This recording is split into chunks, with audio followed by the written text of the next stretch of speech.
On va parler avec Sarah de Art et Marge. On peut peut-être mettre le micro un peu mieux pour que tu sois plus à l'aise, Sarah.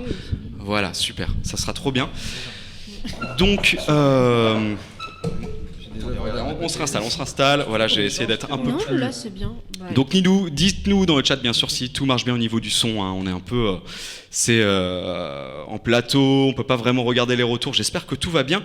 En tout cas, nous sommes ici en direct. Vous le voyez juste derrière nous, ce plateau merveilleux. Nous sommes en direct du musée Art et Marge. Donc c'est un musée situé au cœur de Bruxelles, un musée d'art outsider qui questionne l'art et ses frontières. Sa collection s'est constituée dès le milieu des années 80 auprès d'artistes autodidactes, d'ateliers artistiques pour personnes porteuses de handicap mental ou en milieu psychiatrique. Elle se compose aujourd'hui de plus de 4000 œuvres internationales produites en dehors des sentiers fréquentés par l'art. Est-ce que Sarah, tu veux nous en dire un petit mot justement de ce beau musée qu'est Art et Marge ? T'en as dit pas mal, vu que c'est comme ça qu'on présente le musée sur notre site, a priori. Oui, en dire peut-être qu'on vient d'inaugurer une nouvelle exposition qui est Haute Tension, donc on a ouverte le 23 mars, donc mercredi passé, et que c'est ce cadre que l'on voit derrière nous, qu'on voit dans le diaporama préparé par Valentin. Là, on a un détail d'une œuvre de Heide de Bruyne, qui est une artiste qui fait ses créations dans un centre qui s'appelle Zonelite. Donc en français, ça fait le chant du soleil, c'est assez joli. Et on a deux artistes en fait, qui viennent de cet atelier. On a Heide de Bruyne qui est venue au vernissage mercredi, et puis on a une autre artiste qui est Cécile Franceuse, qui elle est décédée, donc ne pouvait forcément pas être là. Et voilà. On aura d'ailleurs des œuvres de Cécile Franceuse juste là maintenant. On aura une interview tout à l'heure de Bart qui va nous parler justement de ce travail. Qui est de Zonelite. Et si on voit les images qu'on est en train de voir sur l'écran, celles qui sont dans le décor, on voit vite qu'il y a des accointances en termes formels entre ces œuvres. Que nous, on a traduit par ce terme de haute tension parce qu'il y avait vraiment une densité, une énergie qui se ressentait comme s'il y avait énormément de choses qui étaient extériorisées. Et en fait, on a regroupé 5 artistes sous ce titre qui ont vraiment des choses communes, mais à chaque fois, on peut aller reconnaître la patte de chacun de ces artistes. Ils ont vraiment une expression très propre et très personnelle, même s'il y a toujours cette idée vraiment de densité, de réseau, de fil tendu, de choses qui s'entrecroisent. Oui, on le voit avec les œuvres de Éric de Rochette, qu'on a derrière nous, ouais. Qui est un artiste de l'AS Grand Atelier. Alors, c'est un atelier qui est à Vielsalm, en Ardennes belge, et qui est très actif, vous avez peut-être vu une exposition qui s'appelait Obsession au MIMA il y a quelques années de cet atelier.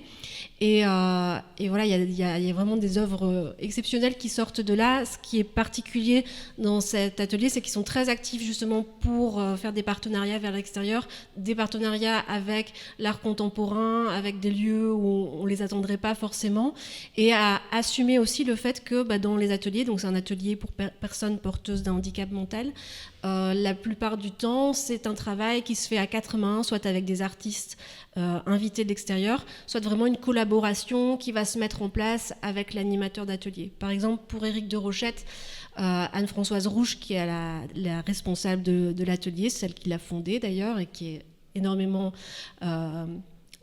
qui est vraiment responsable de ce rayonnement de cet atelier.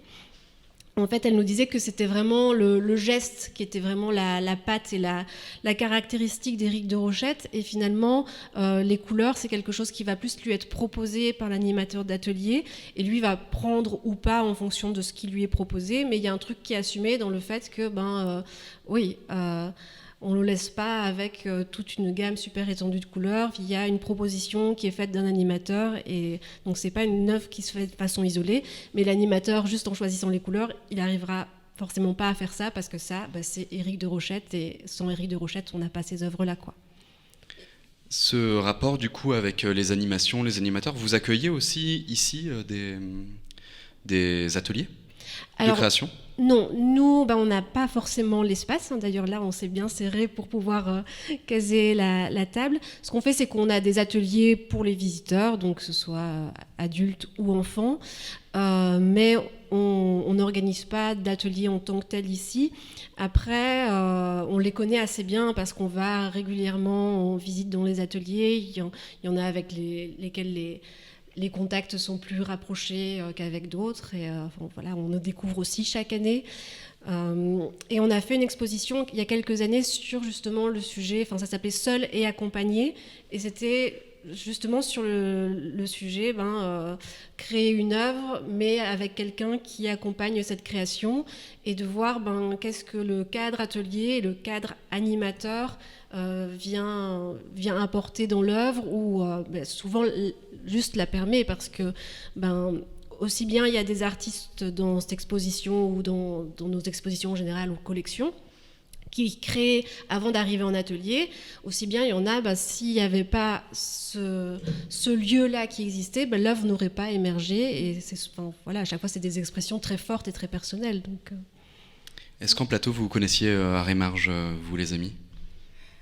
Moi, pas vraiment, j'ai failli même me tromper de lui en arrivant, mais j'avais envie de rebondir, si je peux, Valentin, oui, sur ce que tu disais, dans le sens où l'animateur, l'accompagnant de la personne en institution ou en atelier va générer ou va accompagner l'artiste.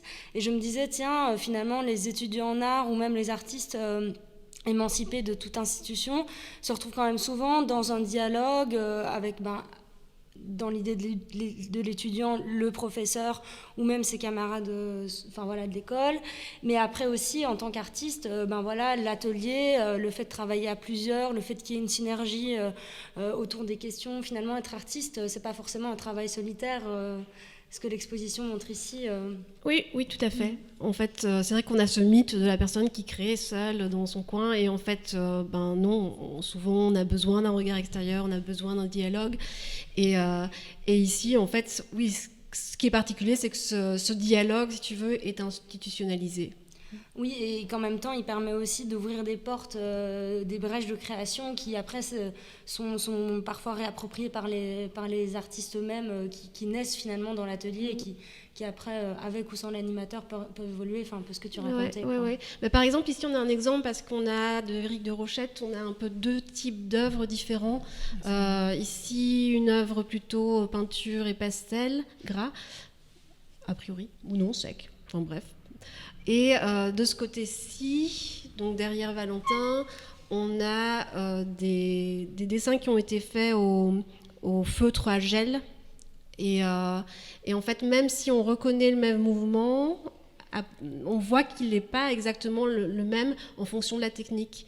Et donc ça, c'est hyper intéressant parce que ça vient vraiment révéler qu'est-ce qui fait l'essence du geste d'Éric de Rochette, mais à travers les propositions de l'animateur. Et c'est ça, et le médium utilisé.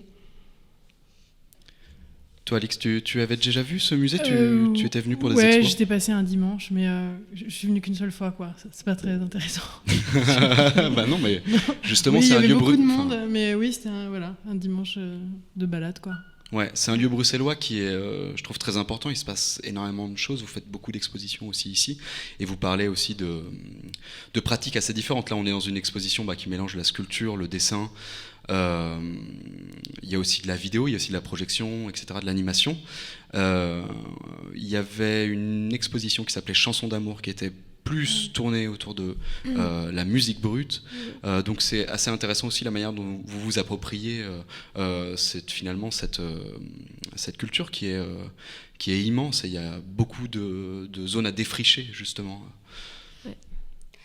Mais du coup, pour revenir un peu à cette question, peut-être après vous me coupez, mais cette question de médiation, vous disiez que vous faisiez des ateliers. Comment est-ce que justement on montre des artistes qui ne sont pas l'archétype de l'artiste tel qu'on pourrait le penser pour les grands publics, par le grand public ? On les montre comme là, voilà. On les met au mur comme n'importe quel artiste, et puis on se rend compte que c'est hyper fort, que ça exprime énormément de choses, qu'on peut se sentir ému, questionné. Et voilà, après, c'est vrai que... Donc, on disait en début d'émission, moi je suis chargée de la communication, mais en fait pendant presque 10 ans je m'occupais de la médiation.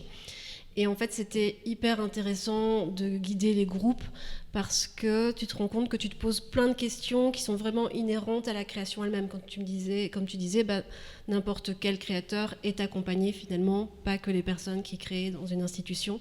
Mais par exemple, on peut se poser la question aussi, à partir de quand on peut dire qu'on crée une œuvre d'art ? On ne saura jamais répondre à la question, mais on se dit quand même qu'un petit début de réponse, ça pourrait être que la personne qui l'a créé te propose de le voir comme une œuvre d'art.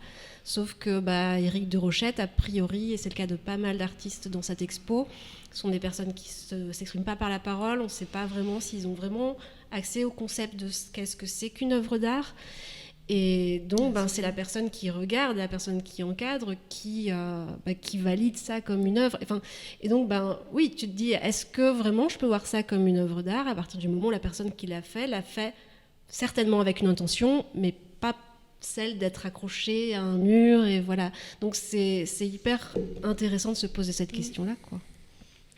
Donc voilà, ça fait que il y a aussi ce qui est intéressant dans la médiation, c'est que nous on veut se protéger d'un certain voyeurisme ou paternalisme où on dirait où il y a des personnes qui viennent et qui disent tiens, c'est quoi son problème à lui, et qu'est-ce qu'on peut voir de son handicap ou de sa maladie dans ses œuvres. Et nous vraiment c'est une démarche qu'on n'a pas et qu'on n'aura jamais, parce qu'on veut voir ces œuvres comme des œuvres d'art avant tout. Et dans nos notices, par exemple, ne sont pas vraiment des notices biographiques, on parle de l'œuvre avant tout, et si on parle de la condition de la personne, c'est parce que ça va éclairer d'une certaine façon le regard qu'on va avoir dessus. Mais donc, voilà. Donc ce qui est intéressant, c'est que finalement, on demande aussi aux personnes qui regardent de faire vachement confiance à ce qu'elles ressentent face aux œuvres, parce qu'on ne va pas venir avec voilà, la théorie, le concept qu'il y a derrière, vu qu'en fait, non, ce sont des expressions franches, directes, qui ne sont pas passées par l'intellect et par tout un discours. Donc ça, c'est hyper intéressant. Sarah, pour les Bruxellois qui ne connaîtraient pas encore le musée, est-ce que tu peux nous rappeler l'adresse 314 rue Haute, dans les Marolles. Donc le dimanche, c'est vrai que c'est idéal, vous passez au jeu de balle, vous arrivez ici à 11h, on ouvre à 11h. Alors justement, ce dimanche, c'est le premier dimanche du mois d'avril, donc c'est un dimanche gratuit, tous les premiers dimanches du mois sont gratuits. Et ce dimanche-ci, on organise une visite guidée à 14h, qui sont à chaque fois très chouettes, et il suffit de réserver, et je redis, c'est gratuit. Super, merci beaucoup Sarah.